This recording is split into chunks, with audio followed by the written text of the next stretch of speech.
Let's take a break from Vic Fangio. Let's talk about another polarizing subject. Let's do Tua Tagovailoa.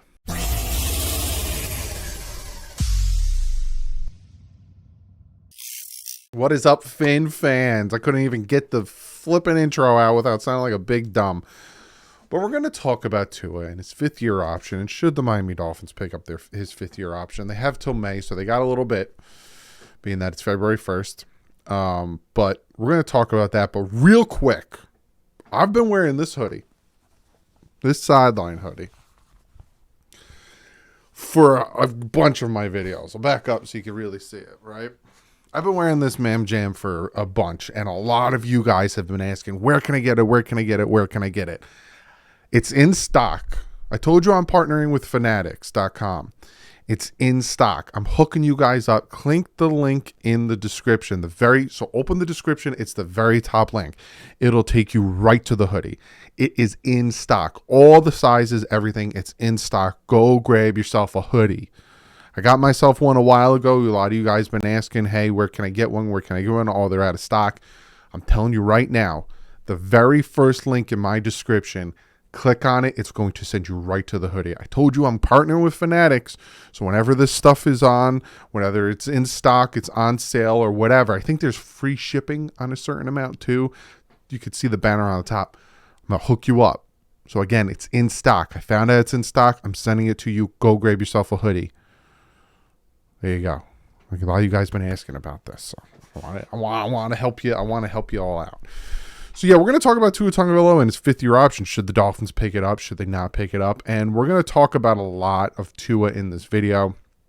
So if you're like, I don't want to talk about Tua, and the funny thing is, I'm like, let's take a break from Vic Fangio. He's probably going to, he's going to come out and say, yeah, I'm going to Miami, and then he's going to sign his contract. He's going to take the picture. He's going to do his press conference, and I'm going to make like 9 videos today.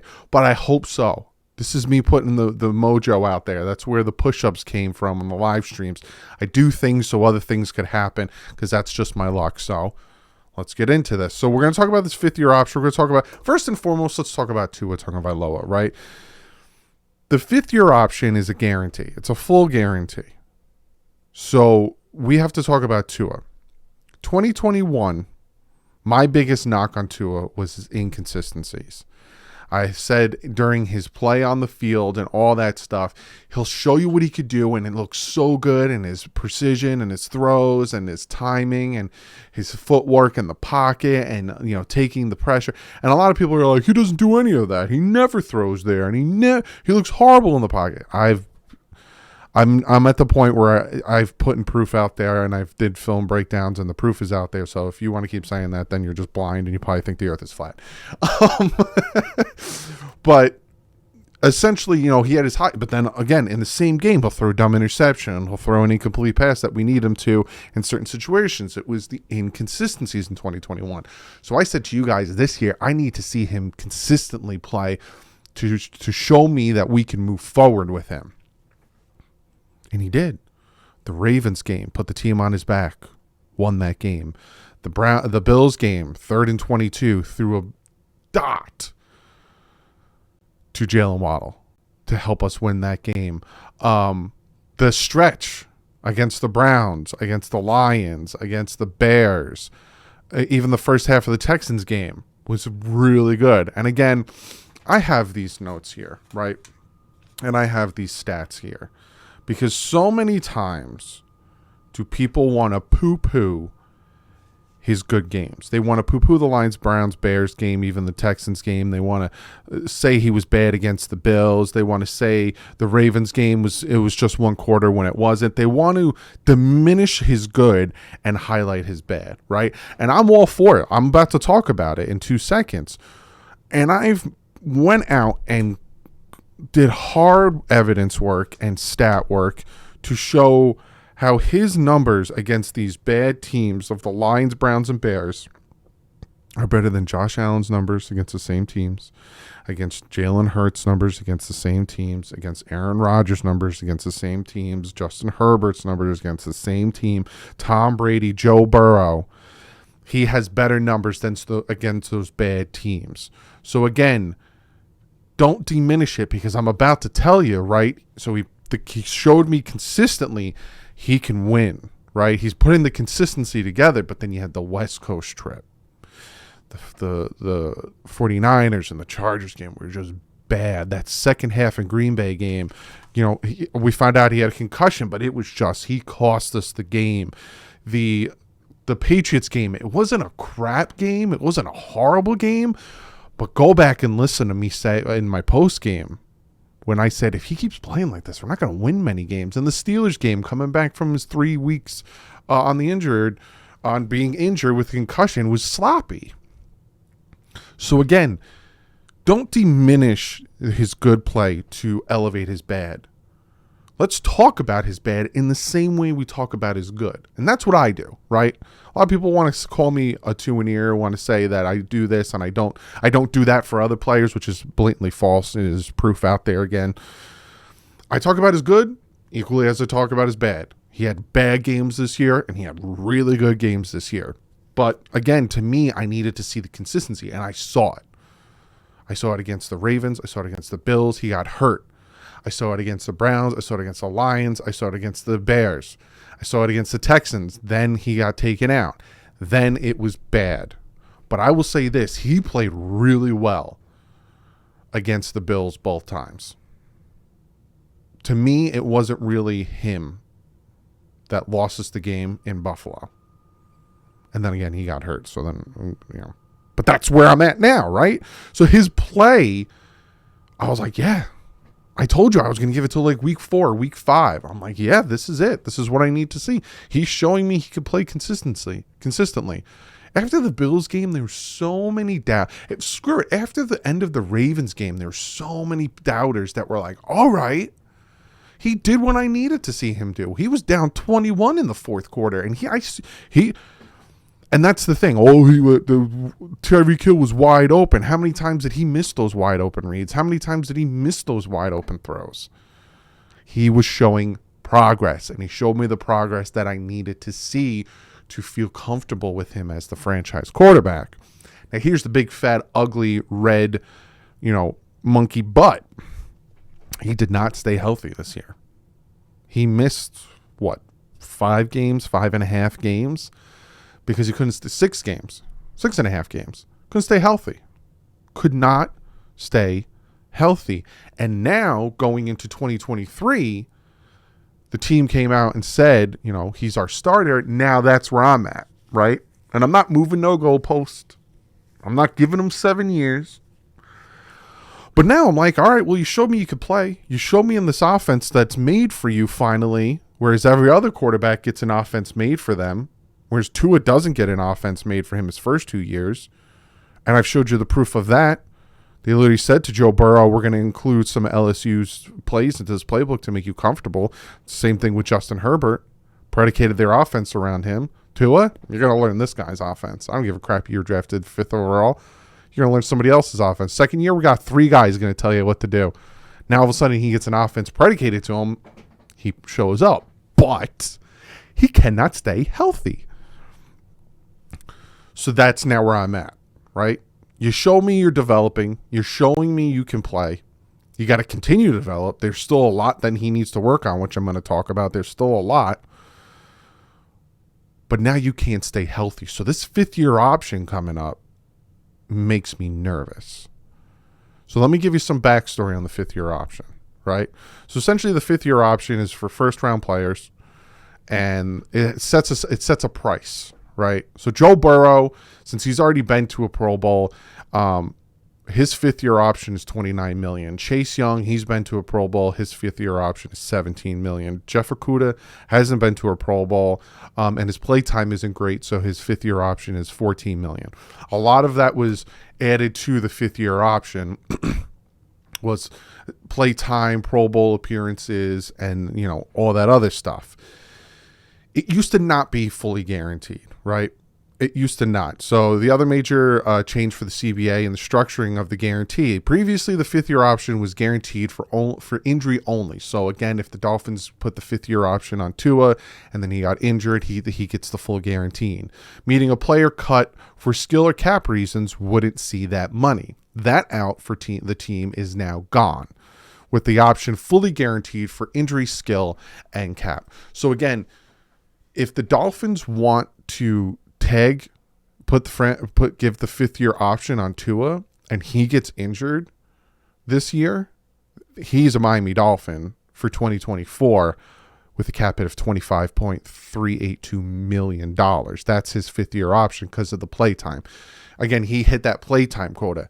He did make the Pro Bowl, but as an alternate, it doesn't count towards getting a Pro Bowl now. Whereas Justin Herbert, his is $29 million versus Tua's $24 because he's got in the Pro Bowl. And then, again, if they wanted to pick up the 5th-year option for Austin Jackson, it's $21 million. He hit the playtime quota. Noah Igbenogany, it's $14 million. He didn't hit the playtime quota. So there's that, right? So if the Dolphins do want to pick up Tua, it's $25.382 million. But it's fully guaranteed, right? Now, obviously, they could restructure his contract. Now, they have to do it by May. I think May 1st, they have to decide if they want to pick up his 5th-year option. And that's where they need to decide, right? Do we have enough faith in Tua that he can stay healthy and he will continue to progress? Because, again, in my yearly awards, I had him as the most improved because, to me, from 2021 to 2022, he took a big jump. Yeah, he still was sloppy in certain games. Like I told you, those 4 or 5 games that he was sloppy in. But he still took that jump where he was winning consistently, making throws consistently, and beating good teams, Ravens, Bills, consistently, that I felt comfortable with him. But again, it's the health. So if the Dolphins do put the 5th-year option on him, regardless of what happens in 2023, he's on the Dolphins for $25.382 million. And that's the same thing and that they give that example. We've seen this play out in some recent decisions with Baker Mayfield, Sam Darnold, 2 of the cautionary tales, with no team biting on a trade for either. Cleveland, Carolina aren't able to clear their salaries and have to carry these expenses. Daniel Jones is directly affected by this change as New York lightly declined his 5th-year option to avoid fully guaranteed 5th year. And again, he's now a free agent, so the Giants have to negotiate with him, and he might want to test free agency and that whole shebang when he actually had a very good year this year. So again, that's where we come into this situation. Do the Dolphins pick up the 5th-year option on Tua? Do they gamble? Do they say, all right, you know what, Tua, we're not going to pick up your 5th-year option because we don't know if you can stay healthy and we don't know if you'll progress. And if you don't, we have a we have a 1st-round pick in 2024 that we'll go get our quarterback and we'll do what we need to do to replace you if, God forbid, we need to. Where, some, God forbid, dog, I want him gone. I know you do. I know. I listen to everybody. But then he balls out. Dolphins make it to, he plays 17 games, gets to the playoffs, wins, and all of a sudden you're sitting there like, well, now we have to pay him. Now we have to give him a contract instead of, we got him on the books for $25 million. And if you look at when it comes to, let me minimize myself so you guys could see. And if you see, again, he's going to make about $25 million. This is the cap hit for quarterbacks in 2024. Deshaun Watson's going to make $54 million. Dak Prescott's going to make $52. Kyler's going to make $50. Like ridiculous money. He's going to be down here. He's going to be the 12th highest paid quarterback at $25 million. And that is just as of right now. Lamar is going to be thrown up there, so he might be the 13th. Derek Carr might get, no, I don't think he's going to get more money. But you know what I'm saying? More guys are going to get their contract extensions, and more guys are going to get money that if they do decide to give the 5th-year option, Tua is going to be sitting around, here when it comes to ranking with the quarterbacks. And that's where you come in and say to yourself, do you consider Tua to be a top 14th ranked quarterback in the NFL? And as of right now, yeah, I think he's a little bit higher than 14th ranked in the NFL. But again, he can't stay healthy. So before I answer, if I'd give him the 5th-year option, let me refresh on my opinion of Tua Tagovailoa, because a lot of people construed what my opinion of Tua Tagovailoa is. I think he has progressed this year from last year. I think he got better in certain situations and scenarios that I needed to see him get better. Does he still need to work on things? Yes, he's a third-year quarterback in the NFL. Joe Burrow needs to work on things. Justin Herbert needs to work on things. It is what it is. Is he at the level of Joe Burrow and Justin Herbert? Obviously not. Joe Burrow went to the AFC Championship and the Super Bowl last year. Even though he has help in certain situations, he still made great throws. Justin Herbert finally went to the playoffs, got his socks blown off in a horrible fashion, could not score any points in the second half. But he got better. I need to see him develop more. I need to see when all of a sudden the defense throws something at you you're not used to. Example, San Fran. Example, LA Chargers. That you can change up and you can adapt. That's the next phase into his development I need to see. I need to see him being able to change and adapt in those situations where all of a sudden they take the middle of the field away, or they start disguising or showing him things that are taking away what he's comfortable with, that he can overcome it and continue to be successful as he was the previous 4 weeks beforehand. Those are the things I need to develop. And obviously I need to see the man stay healthy. He needs to play a full season. Like, look at Justin Herbert. He's getting, surgery on his throwing arm. He played the full season on it. So do I give him the 5th-year option at $25.382 million? I've been on and off about this so much. On Twitter, I said no, because in my thoughts, you have him play this year, you have him show he can stay healthy, you have him show that he can develop, and then you give him a long contract. You give him a 3-4 year contract, and there's more security there than just the 1 year tag of $25.382 million, and it actually probably will help the team more because you're not throwing a big fat wad of cash on 1 year. But then again, if he does ball out, then would he want more than 25 million? Again, Carson Wentz is getting 27 million. Jared Goff is getting 31. Russell Wilson's getting 35. He could say, I'm playing better than Carson Wentz and Jared Goff. I deserve more than 30 million. And that's where I'm in that pickle, right? I need to see the development. I need to see him stay healthy before I throw the 5th year on him. So as of right now, and again, this could change, different circumstances, facts, opinions make people change their minds. I'm going to say no. I'm going to do what the Giants did with Daniel Jones. I'm not going to give him his 5th year option because it worries me that it's fully guaranteed, regardless of what happens. And I'm going to have him prove he could stay healthy and show that he's on that trajectory of continuing to get better, because he has. From his rookie year till now, he's consistently gotten better. And then I'm giving him a longer contract. So that's my opinion. I'm not giving him the 5th year option. I'm going to let him prove it this upcoming year, and then I'm going to give him an extended contract. Because if he shows us he's the franchise quarterback, then he deserves to be paid like the franchise quarterback. But if he shows us he's not, and if he shows us he regressed, and if he shows us he cannot stay healthy, then again, that's a situation where you now have the options. So me personally, no, I'm not giving the 5th year option, but comment below. Let me know what you think. I've given you all the facts. I've given you all the information. I've given you my opinion on things. Comment below. Let me know what you think. Do you give him the 5th year option? Do you not? And go grab yourself a hoodie. I don't remember how much they are, but you constantly see me wearing them. Go grab yourself a hoodie. Again, description. If you're on your phone, just hit the little arrow button, drops the description down, click on the link. If you're on your computer, just look at the description.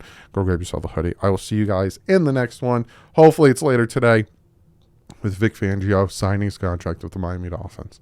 But other than that, like usual, stay classy. FN's out.